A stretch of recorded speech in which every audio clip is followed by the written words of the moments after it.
कभी सोचा है कि क्या कोई पुराना अनसुलझा कत्ल बरसों बाद सुलझ सकता है, और वो भी मतलब एक छोटी बच्ची की मदद से जो दावा करती है कि उसे अपने पिछले जन्म की हत्या याद है।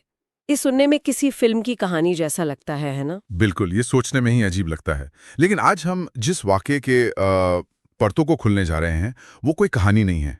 ये reincarnation, the unsolved murder and justice found नाम के एक लेख के हिस्सों पर आधारित है। अच्छा, हाँ, ये राजस्थान में हुई एक कथित सच्ची घटना का ब्यौरा देता है। तो आज हमारी कोशिश यही रहेगी कि इस हैरान अंगेज कहानी की बारीकियों को समझें, जैसा कि भाई सोर्स में बताया गया है। हम देखेंगे कि कैसे दशकों पुरानी एक हत्या का राज खुला और न्याय मिला। ये सिर्फ एक घटना का जिक्र नहीं है, ये सवाल भी उठाता है कि यादें और न्याय कैसे जुड़े हो सकते हैं। चलिए, तो इस पड़ताल की शुरुआत करते हैं राजस्थान के सोनगढ़ कस्बे से और सुषमा नाम की एक लड़की की कहानी से। लेख बताता है कि वो काफी शांत, मददगार और संवेदनशील थी। और जैसा आपने कहा, यह सिर्फ एक क्राइम स्टोरी नहीं है। इसे जो चीज खास बनाती है वो है पुनर्जन्म का दावा और उस दावे के जरिए न्याय तक पहुंचना। सोर्स के मुताबिक यही बात इसे बाकी मामलों से अलग करती है। ये कहानी अपराध, यादाश्त और शायद क्या कहते हैं, किसी अनदेखे न्याय के चक्र के इर्द गिर्द घूमती है। तो सोर्स के हिसाब से सुषमा के पिता एक स्कूल टीचर थे और माँ हाउसवाइफ थीं। वो एक सीधी साधी मिलनसार लड़की थी। लेकिन 1985 की एक सर्द रात उसकी जिंदगी में एक भयानक मोड़ आया। उस रात, जैसा लेख में लिखा है, सुषमा अपने कमरे में पढ़ रही थी जब अचानक लाइट चली गई। अंधेरे में उसने मोमबत्ती जलाई ही थी कि दरवाजे पर किसी ने दस्तक दी। उसने पूछा, कौन है? पर बाहर से कोई जवाब नहीं आया। दरवाजे पर फिर दस्तक हुई। जाहिर है डर गई होगी। बिल्कुल। लेख बताता है कि उसने डरते डरते दरवाजा थोड़ा सा खोला और तभी एक नकाबपोश आदमी तेजी से अंदर घुस आया। अच्छा। उसने कुछ नहीं कहा, सीधा सुषमा पर हमला कर दिया। उसने बचने की कोशिश की, चीखी भी, लेकिन हमलावर ने उसने छुरे से वार किया। उसकी आवाज वहीं दब गई और उसकी मौत हो गई। और ये घटना सोनगढ़ के लिए एक बड़ा सदमा बन गई। लेख इस बात पर जोर देता है कि हत्यारा कौन था, इसका कुछ पता नहीं चला। पुलिस जांच हुई होगी जाहिर है, लेकिन कोई ठोस सुराग नहीं मिला। वक्त गुजरता गया और ये मामला एक अनसुलझी पहेली बन गया। मतलब कस्बे के लोगों की यादों में एक दर्दनाक हिस्सा। सोर्स बताता है कि इस घटना ने कई सालों तक वहां एक अजीब सा डर बनाए रखा। कहानी यहाँ खत्म हो सकती थी, पर ऐसा हुआ नहीं। अब हम सीधे 25 साल आगे चलते हैं। साल 2010, जगह है जयपुर। एक परिवार में एक बच्ची का जन्म होता है जिसका नाम रखा गया रिया। अच्छा, जब रिया थोड़ी बड़ी हुई, मान लीजिए कोई 3-4 साल की, तो वो कुछ अजीब बातें करने लगी। लेख के अनुसार वो अक्सर रात को नींद में बड़बड़ाती थी, जैसे कोई डरावना सपना देख रही हो। कहती, मुझे बचाओ, दरवाजा मत खोलो, वो फिर आ गया है। कभी कभी दिन में भी अचानक खोई खोई सी, जैसे कहती, मेरा घर सोनगढ़ में है, वहां मेरा कमरा है, मेरी किताबें हैं। तो सोर्स बताता है कि शुरुआत में उसके माँ बाप ने सोचा कि भाई बच्चों की कल्पना है, बच्चे अक्सर ऐसी कहानियां गढ़ लेते हैं, डरावने सपने देखते हैं, है ना? हाँ, बिल्कुल। लेकिन रिया की बातें वो वक्त के साथ ज्यादा साफ और लगातार होती गई। वो सोनगढ़ का जिक्र बार बार करती, वहां के घर, स्कूल और अपने पापा का जिक्र करती जो टीचर थे। लेख के अनुसार इन डिटेल्स की सटीकता और रिया की गंभीरता ने माँ बाप को चिंता में डाल दिया। उन्हें लगने लगा कि ये सिर्फ कल्पना नहीं, शायद कुछ गहरा है। क्या ये किसी पुरानी याद का संकेत था? और फिर एक दिन, जब रिया करीब 10 साल की थी, एक ऐसी घटना हुई जिसने सब कुछ बदल दिया। परिवार टीवी देख रहा था और स्क्रीन पर सोनगढ़ कस्बे से जुड़ी कोई खबर आ रही थी। अच्छा। लेख के मुताबिक रिया ने जैसी सोनगढ़ का नाम सुना और कस्बे की झलक देखी, वो अचानक चीख पड़ी, यही तो मेरा घर है सोनगढ़। उसकी आवाज में एक अजीब सी पहचान थी। वो सिर्फ चिल्लाई ही नहीं, बल्कि टीवी पर जो दिख रहा था उसके आधार पर वो कस्बे के बारे में खास बातें बताने लगी। उसने एक पुरानी स्कूल की बिल्डिंग की तरफ इशारा किया और कहा, वो देखो, वहां मेरे पापा पढ़ाते थे। फिर उसने कहा, और उसी स्कूल के पास वाले घर में उसी घर में वो आदमी आया था जहां मैं मरी थी। ये शब्द सुनकर उसके माँ बाप तो मतलब सन्न रह गए। ये पल कहानी का एक बहुत अहम मोड़ था, जैसा सोर्स में भी बताया गया है। अब ये सिर्फ नींद में बड़बड़ाना या धुंधली यादें नहीं थी।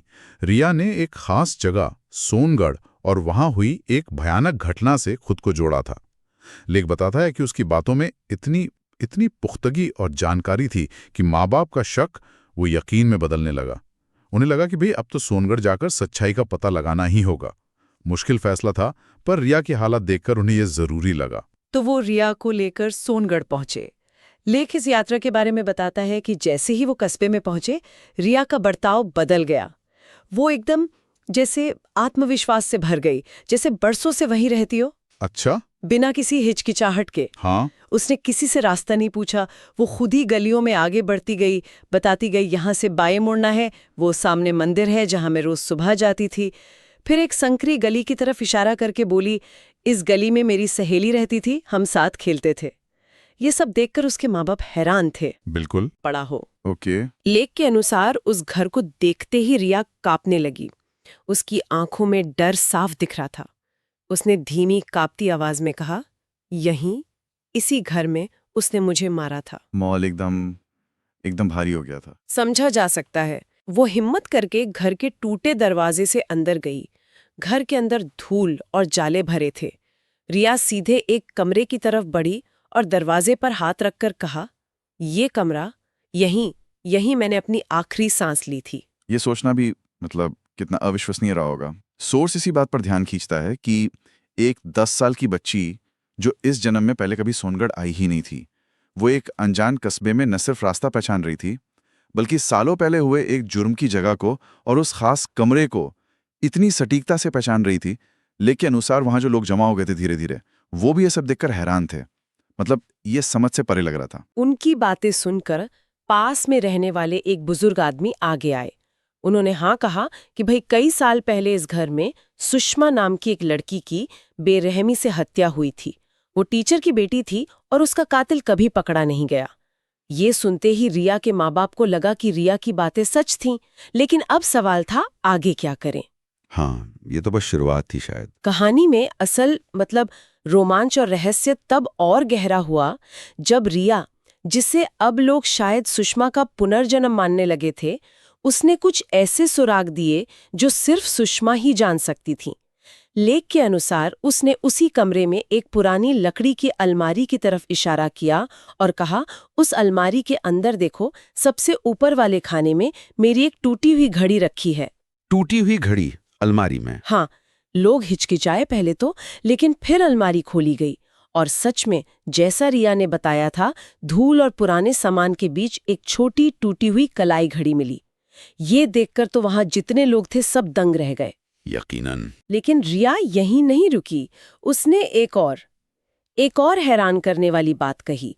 उसने कमरे की एक खास दीवार की तरफ इशारा करते हुए कहा, इस दीवार के अंदर प्लास्टर के पीछे एक चिट्ठी छिपाई गई है।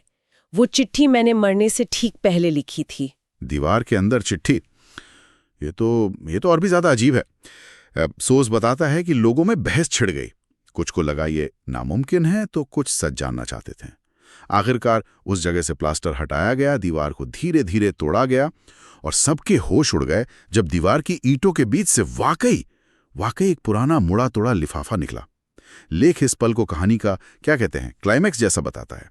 एक ऐसा सबूत जो दशकों से बंद पड़ा था। उस लिफाफे को बड़ी सावधानी से खोला गया। अंदर एक छोटा सा कागज था जिस पर धुंधली स्याही से सिर्फ एक नाम लिखा था, रमेश शर्मा। ये एक बहुत बड़ा सुराग था। बरसों पुराने ठंडे पड़ चुके केस में एक बिल्कुल अनसोचा मोड़। और ये सुराग किसी पुलिस जांच से नहीं, बल्कि एक बच्ची के कथित पिछले जन्म की यादों से मिला था। बिल्कुल। सोर्स इसी बात पर जोर देता है कि ये सुराग कितने असाधारण थे। अलमारी में रखी वो टूटी घड़ी, जिसे शायद घरवाले भी भूल चुके हों, और दीवार के अंदर छुपा वो खत, ये ऐसी जानकारी थी जो बाहर से किसी को पता हो ही नहीं सकती थी। लेख के अनुसार इन सुरागों के मिलने के बाद स्थानीय लोगों और शायद पुलिस का रवैया भी बदला। जो पहले शक कर रहे थे, वो भी अब इस मामले को गंभीरता से लेने लगे थे। अब पुलिस के सामने सवाल था, ये रमेश शर्मा कौन है और इसका सुषमा की हत्या से क्या लेना देना। पुराने रिकॉर्ड खंगाले गए, बुजुर्गों से पूछताछ हुई और पता चला कि रमेश शर्मा कोई और नहीं बल्कि सुषमा के पिता के साथ उसी स्कूल में पढ़ाने वाला एक साथी टीचर था। अच्छा, यानी कोई जानने वाला ही था। हाँ, जांच आगे बढ़ी तो परतें खुलने लगी। लेख के अनुसार पता चला कि घटना के वक्त रमेश शर्मा ने सुषमा से शादी का प्रस्ताव रखा था, जिसे सुषमा ने मना कर दिया था।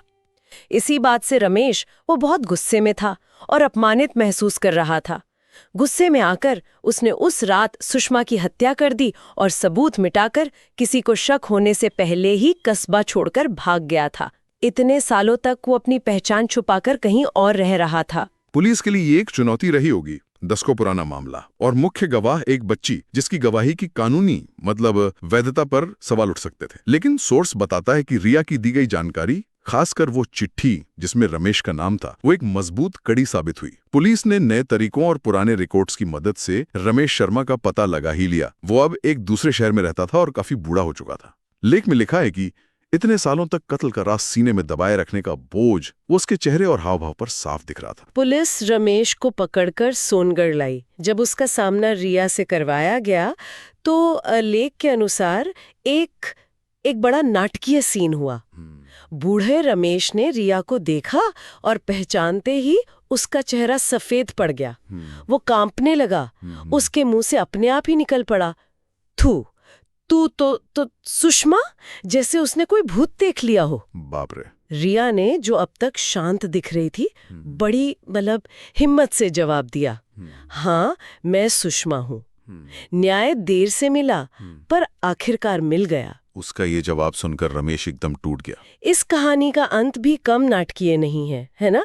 सोर्स के मुताबिक पकड़े जाने और अपने जुर्म के सामने आ जाने के कुछ ही दिनों बाद रमेश शर्मा ने जेल में आत्महत्या कर ली।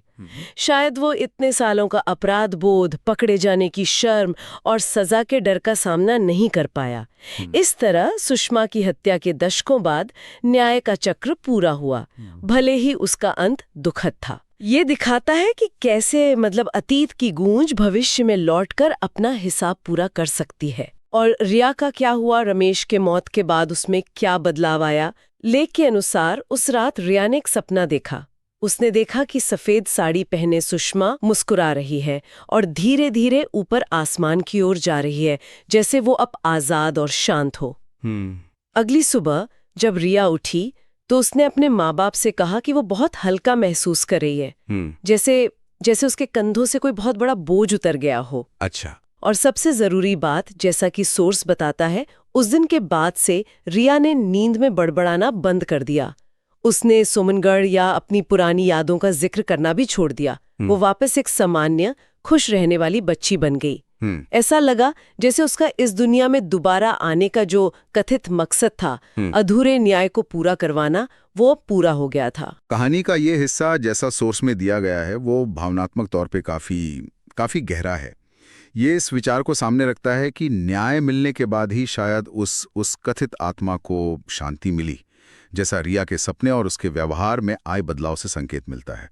बेशक हम यहाँ पुनर्जन्म या आत्मा की शांति जैसी बातों को कोई वैज्ञानिक तथ्य की तरह पेश नहीं कर रहे हैं। हाँ, ये जरूरी है। हाँ बिल्कुल, हम बस सोर्स में बताई गई कहानी और उसके किरदारों के अनुभवों और विश्वासों को जैसा है वैसा बता रहे हैं।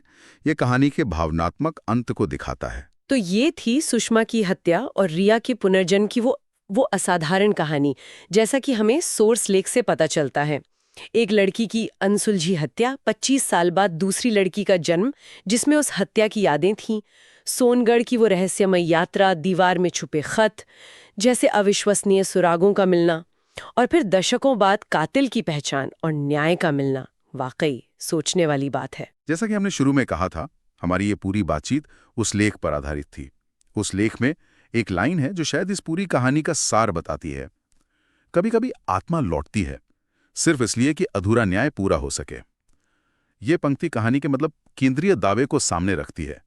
और फिर से कहना जरूरी है कि हम यहाँ किसी दावे का समर्थन या खंडन नहीं कर रहे हैं। हाँ, हम बस बता रहे हैं। जी, हम बस सोर्स में जो विचार और घटनाएं दी गई हैं उनका विश्लेषण कर रहे हैं। निश्चित रूप से ये कहानी हमें कई सवालों पर सोचने को मजबूर करती है, जैसा सोर्स भी इशारा करता है। मानवीय याददाश्त कितनी जटिल और रहस्यमयी हो सकती है, न्याय की तलाश कितनी कितनी प्रबल हो सकती है कि वो पीढ़ियों या जन्मों तक जारी रहे। और क्या हमारे अनुभव और चेतना के ऐसे पहलू हैं जिन्हें विज्ञान अभी पूरी तरह समझ नहीं पाया है?